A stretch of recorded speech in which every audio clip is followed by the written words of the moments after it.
Hi friends, welcome to my channel DG's Godavari అందాలు and blogs. అందరూ ఎలా ఉన్నారండి? నేనైతే చాలా బాగున్నాను. మీరు కూడా బాగుండాలి అని కోరుకుంటున్నాను. ఈరోజు మన వీడియో వచ్చేసి గురువారం రోజు ఈవినింగ్ మేము బాబా టెంపుల్కి అయితే వెళ్ళామండి. ఈ టెంపుల్లో సేమ్ షిరిడీలో లాగానే పల్లకి ఉత్సవం అయితే జరుగుతుంది. వీడియో ఎక్కడ స్కిప్ చేయకుండా ఎండ్ వరకు చూడండి ఫ్రెండ్స్. అలాగే ఈ వీడియో చూసే ముందు చిన్న లైక్ ఇచ్చి అయితే చూడండి. మరి లేట్ ఎందుకు, వీడియోలోకి అయితే వెళ్ళిపోదామా? ఈ టెంపుల్ వచ్చేసి విశాఖ స్టీల్ ప్లాంట్లో అయితే ఉందండి. ఈ ప్లాంట్లో టెంపుల్స్ అన్నీ కూడా చాలా బాగుంటాయండి. ఈరోజు మేము బాబాగారి టెంపుల్కి అయితే వెళ్తున్నాము. ఇంతకుముందు చాలా వీడియోస్లో కాలభైరవ స్వామి వారి టెంపుల్కి వెళ్తున్నాం అనేసి వీడియోస్ అయితే పోస్ట్ చేశాను కదా, ఆ టెంపుల్ కూడా ఇక్కడేనండి. ఇంకా టెంపుల్స్ అయితే ఉన్నాయండి. అయ్యప్ప స్వామి వారి టెంపుల్ ఒకటి చాలా బాగుంటుంది. నెక్స్ట్ శివాలయం, త్రిశక్తి పీఠం, ఇవన్నీ కూడా చాలా బాగుంటాయండి. అంటే మొత్తం అంతా కూడా పచ్చటి వాతావరణంలో చాలా ప్రశాంతంగా చాలా బాగుంటుందండి. మేము ఎక్కువగా ఈవినింగ్ టైమ్స్ వస్తాము, అందుకే వీడియో అయితే షూట్ చేయలేదు. లైటింగ్ ఉన్నప్పటికీ కూడా వీడియో అయితే ఈవినింగ్ టైమ్స్ అంత క్లారిటీగా అయితే రాదండి. ఇప్పుడు బాబా టెంపుల్లో వీడియో పోస్ట్ చేస్తున్నాను కదా, ఆ వీడియో చూస్తే మీకు అర్థమవుతుంది. అందుకే ఇంకా ఈవినింగ్ టైం వచ్చినప్పుడు మ్యాక్సిమం వీడియో అయితే షూట్ చేయను. మార్నింగ్ టైం ఎప్పుడైనా వచ్చినప్పుడు ఈసారి మొత్తం టెంపుల్స్ అన్నీ కూడా వీడియో అయితే షూట్ చేద్దాం అనుకుంటున్నానండి. అలాగే కాలభైరవ స్వామివారి టెంపుల్కి మేము వస్తూ ఉంటాము. ఎప్పుడు వచ్చినా కూడా రూట్ అయితే కన్ఫ్యూజ్ అయిపోతామండి. ఇక్కడ అల్లూరి సీతారామరాజు గారి విగ్రహం అయితే ఉంది కదా, ఇక్కడ వరకు బాగానే వచ్చేస్తాము. ఇక్కడ నుంచి కొంచెం ఫ్రంట్కి వెళ్ళిన తర్వాత లెఫ్ట్కి వెళ్తే కనుక పూరి జగన్నాథ స్వామి వారి టెంపుల్, కాలభైరవ స్వామి, నెక్స్ట్ బాబా టెంపుల్ అండి. రైట్కి వెళ్ళినట్లయితే అయ్యప్ప స్వామి వారి టెంపుల్, అలాగే అమ్మవారి టెంపుల్, శివాలయం, ఇవన్నీ ఉంటాయండి. ప్రతి రూట్కి కూడా బోర్డు పెట్టి ఉంటుంది, సెక్టర్ 1, 2, 3 అనేసి. మనం ఆ సెక్టర్ ప్రకారం వెళ్ళాలండి. ఈ టెంపుల్స్కి వచ్చేసి 5లో వెళ్ళినా, సెక్టర్ 5లోంచి వెళ్ళినా మనం బాబా టెంపుల్కి వెళ్తాము, 8లోంచి వెళ్ళినా వెళ్తామండి. కానీ మాకేంటంటే 8 నుంచి కొంచెం రూటు సింపుల్గా తెలిసినట్టుగా అనిపిస్తుంది. 5 నుంచి వెళ్ళామంటే ఇంకా మొత్తం ఈ క్వార్టర్స్ అన్నీ కూడా తిరిగేసినా కూడా టెంపుల్కి అయితే వెళ్ళలేమండి. ఇక్కడ అందరినీ అడుగుతూ అడుగుతూ వెళ్తాము. ఎందుకంటే ఒక్కసారి చూసిన రూట్ అయినప్పటికీ కూడా మొత్తం ఇవన్నీ క్వార్టర్స్ కదండి, చూడడానికి అన్నీ ఒకేలా ఉంటాయి. మనం కానీ పొరపాటున రైట్కి తిరగబోయి లెఫ్ట్కి తిరిగినా, లెఫ్ట్కి తిరగబోయి రైట్కి తిరిగినా మొత్తం ఇంకా మనం ఎక్కడికో వెళ్ళిపోతామండి. అంటే ఇక్కడ ఉన్న వాళ్ళకి ఈ ప్లేస్ అంతా అలవాటు కాబట్టి, అంటే అక్కడ సెక్టర్ ప్రకారం 1, 2, 3 అని ఉంటాయి. మనం ఎక్కడికి వెళ్ళినా అక్కడికే వస్తాము. మనకు తెలియక మనం ఎటో వెళ్ళిపోతామండి.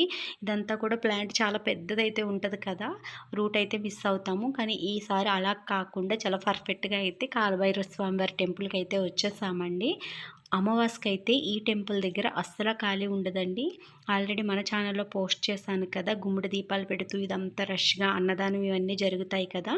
ఇప్పుడైతే చూసారు కదా, చాలా ప్రశాంతంగా ఉంది. మేము కాలభైరవ స్వామి వారిని దర్శించుకుని బాబా టెంపుల్కి అయితే వచ్చేసామండి. ఈ టెంపుల్ కూడా చాలా విశాలంగా ప్రశాంతంగా చాలా బాగుంటుంది. ఇప్పుడు టైం వచ్చేసి 6 అయ్యిందండి. బాబాకి హారతి అయితే స్టార్ట్ చేశారు. ఈవినింగు హారతి పాట పాడుతూ భజనలు చేస్తూ హారతి అయితే ఇస్తున్నారు. కాపీరైట్స్ ఏమైనా పడతాయేమో అన్నట్టుగా నేను మ్యూట్ చేసేసి వాయిస్ ఓవర్ అయితే ఇస్తున్నానండి. హారతి అంతా పూర్తయిన తర్వాత స్వామివారి పల్లకి ఊరేగింపు అయితే ఉంటుంది.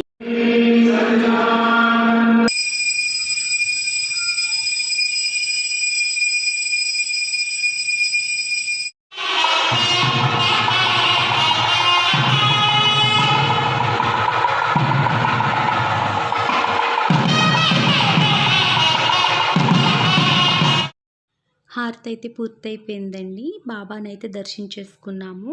అక్కడ పల్లకి ఉత్సవానికి అన్నీ కూడా సిద్ధం చేస్తున్నారు. ఈలోగా ఇక్కడ మొత్తం పైనేనండి ఇలా సీతారామ లక్ష్మణులు, రాధాకృష్ణులు, అలాగే గాయత్రి అమ్మవారు, అలా మొత్తం దేవతామూర్తులన్నీ కూడా ఉంటారండి బాబా టెంపుల్లోనే.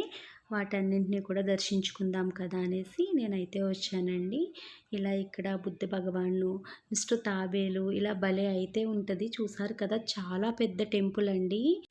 ఇప్పుడు హారతికైతే చాలా తక్కువ మందే జనం ఉన్నారని చెప్పొచ్చండి. మార్నింగ్ టైం అయితే చాలా ఎక్కువ మందే ఉంటారండి. ఇప్పుడు ఇంకా నైట్ కదా! ఇక్కడ ప్లాంట్‌లో ఉండేవాళ్ళు, క్వార్టర్స్‌లో ఉంటారు కదా! వాళ్ళ వరకునే టెంపుల్‌కైతే వస్తారు. ఇంక బయట నుంచి వచ్చేవాళ్ళు అంతగా రారు కదండీ! ఇక్కడ చూసారు కదా! ఈ టెంపుల్స్ దగ్గర ఇలా తాబేళ్ళైతే ఉంటాయండి. ఇక్కడ గురువుగారు విగ్రహాలైతే ఉన్నాయి.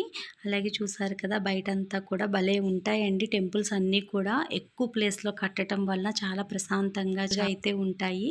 అలాగే ఇక్కడ వినాయకుడు, లక్ష్మి, సరస్వతి, అమ్మవారి విగ్రహాలైతే ఉంటాయండి.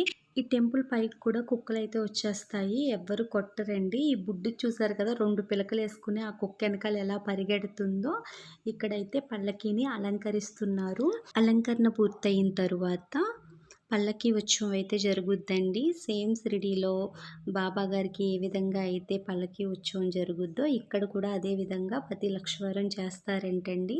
నేను కూడా ఫస్ట్ టైం చూస్తున్నాను. ఒక రౌండ్ తిరిగేంత వరకు నేను వీడియో అయితే షూట్ చేస్తూ తిరిగానండి. తరువాత ఇంకా వీడియో అయితే షూట్ చేయలేదు. బాబా గారి నామం పలుకుతూ చక్కగా భజనలు చేసుకుంటూ టెంపుల్ చుట్టూతా 3 రౌండ్స్ అయితే వేశారండి.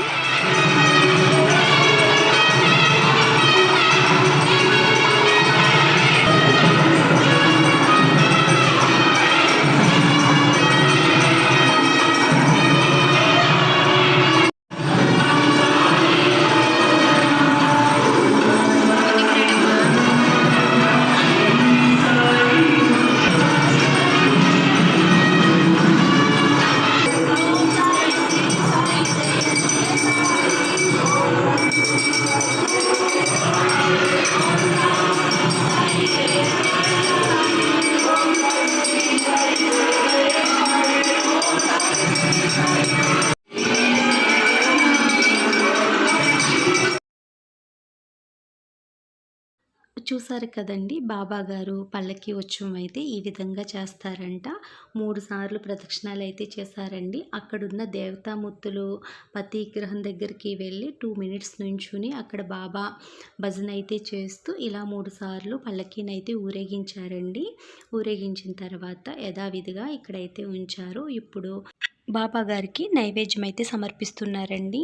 శనగలు, పులిహోర ఇలాంటివన్నీ కూడా లోపలి విగ్రహానికైతే నైవేద్యం సమర్పించారు. హారతి ఇచ్చిన తరువాతన ఇప్పుడు భక్తులు తీసుకొచ్చిన బ్రెడ్డు, స్వీట్లు, కొబ్బరికాయలు ఇవన్నీ కూడా ఇక్కడ పల్లకీలో ఉన్న బాబా గారికి